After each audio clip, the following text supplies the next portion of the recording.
கர்த்தருக்கு பிரியமானவர்களே, ஒவ்வொரு நாளும் இந்த அற்புதமான தலைப்பு, கர்த்தர் எப்படி வழி நடத்துகிறார்?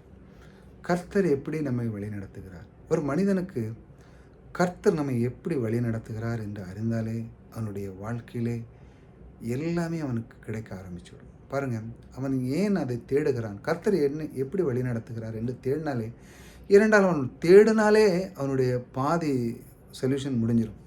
கர்த்தர் என்னை எப்படி வழி நடத்துகிறார்? நான் எங்கேயோ கிடந்தேன். இந்த பாருங்கள், ஆபிரகாம் பாருங்கள், எங்கேயோ கிடந்தான். எந்த தேவதை வாங்கினானே தெரில. அவனை பிடிச்சி இழுத்துங்க, வா, நான் உனக்கு உத்தேசத்தை காமிக்கேன், வா, நட்சத்திரங்களில் போல் ஒன்று சன்னதியில் பெருக்கு பண்ணுவேன் அப்படின்னு பலவிதமான வாக்கு தத்தங்களை கொடுத்து அவனை வலுக்கட்டாயமாக இழுத்து, வா, நான் உன்னை ஆசீர்வதிக்கன்னு சொல்லி ஆசீர்வித்தார். இந்த உலகத்தில் அப்படி யாராட்டும் இருக்காங்களா? மனிதர்கள் கிடையாது.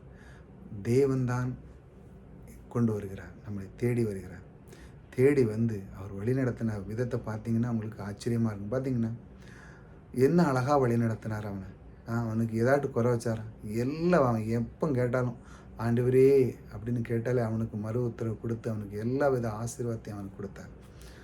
இன்று ஆபிரகாம் சன்னதியாக இருக்கிறோம் நாம்.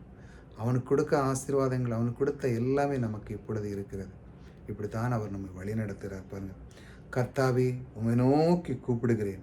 பாருங்கள், ஒரு மனிதன் கர்த்தாவே உம்மை நோக்கி கூப்பிடுகிறேன் என்று சொன்னாலே சொல்ல, என்னப்பா, என்ன வேணும் உனக்கு? நான் என்னுடைய ஐஸ்வர்யத்தினால் உன்னை நிறைவாக்க நான் ரெடியாக இருக்கிறேன், உனக்கு என்ன வேணும் அப்படின்னு கர்த்தர் அன்பாய் கேட்குறார். பாருங்கள், அப்படி தானே அவர் கேட்கும் பொழுது, நாம் கேட்கும் பொழுது அவர் தரமாட்டேன்னு சொல்லுவாரா?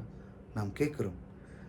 கர்த்தாவே உம்மை நோக்கி கூப்பிடு, நீர் என் அடைக்கலம், என் ஜீவனுள்ள தேசத்தில் என்னை பங்குமாக இருக்கிறீர். பாருங்கள், நம்முடைய தேசத்தில் இருக்கிறோம், ஒரு நாட்டில் இருக்கிறோம்.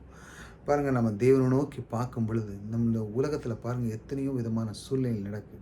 சில நாட்டில் சண்டை நடக்கு, சில நாட்டில் அநியாயங்கள், ஏகப்பட்ட அக்கிரமங்கள், பாவங்கள் நிறைந்திருக்கிற இந்த நேரத்தில் நம் தேவனை நோக்கி பார்க்குறோம்.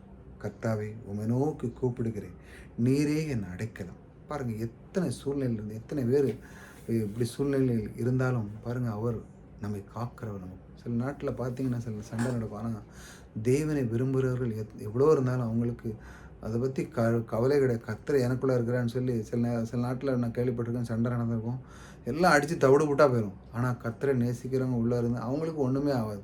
கர்த்தரை அப்படிலாம் வழி நடத்தியிருக்கிறார். பாருங்கள், அவங்களை நேசிக்கிறவர், அவரை நோக்கி பார்க்குறவர்களுக்கு ஒரு குறை வைக்க மாட்டார். பாருங்கள், அந்த தேவன் இவ்வளோதான் இருந்தாலும் பாருங்கள், அவங்களுக்கு ஒரு பிரச்சனை இல்லாமல் அவர்களை அழகாக வழி நடத்தினார். அந்த மாதிரி நம்முடைய வாழ்க்கையிலையும் நிச்சயமாக நடக்கும். பாருங்கள், நாம் கர்த்தரை நோக்கி இப்படி பார்க்குறோம். கர்த்தாவே நான் உம்மை நோக்கி பார்க்குறேன், நீர் எனக்கு அடைக்கலமாக இருக்கிறேன், நீர் எனக்கு ஐஸ்வர்யனாக இருக்கிறேன், நீர் எனக்கு சுகத்தை தருகிற நீராக இருக்கிறேன், நீர் என்னுடைய வாழ்க்கைக்கு முன்னாக நான் உண்மை வைக்கிறேன், ஆக என்னுடைய வாழ்க்கை சுலபமாக ஆக்கி தருவர் நீர் இருக்கிறீர், ஐஸ்வர்யத்தை சம்பாதிக்கிற பலன் தருகிற நீர் இருக்கிறீர் என்று ஒவ்வொரு நாளும் இந்த மாதிரி வார்த்தையோடு கர்த்தரோடு பொருந்தி பேசணும்.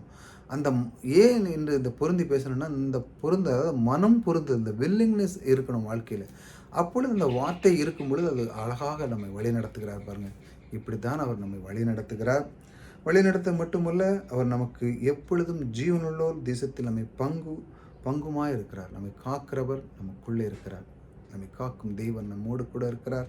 அவர் நமக்கு அடைக்கலமாக இருக்கிறார். இப்படித்தான் உங்களை வழி நடத்துகிறார். கர்த்தர் உங்களோடு கூட இருந்து உங்களுடைய வாழ்க்கையில் எல்லா சிறக்கும் செய்கிறவர் உங்களோடு கூட இருக்கிறார். நீங்கள் சோர்ந்து போவாங்க. அவர் உங்களோடு கூட இருந்து உங்களை எப்பொழுதும் நன்றாக வழிநடத்துகிறவர், உங்களோடு கூட இருந்து எல்லாத்தையும் சிறப்பு செய்கிறவர் உங்களை வழிநடத்துவார். அதனால் கர்த்தர் எப்படி வழி நடத்துகிறார் என்று சோர்ந்து போவாங்க. அவர் உங்களுக்குள்ளே இருந்து அற்புதமாக வழி நடத்துகிறவர் உங்களோடு கூட இருக்கிறார். கர்த்தர் உங்களை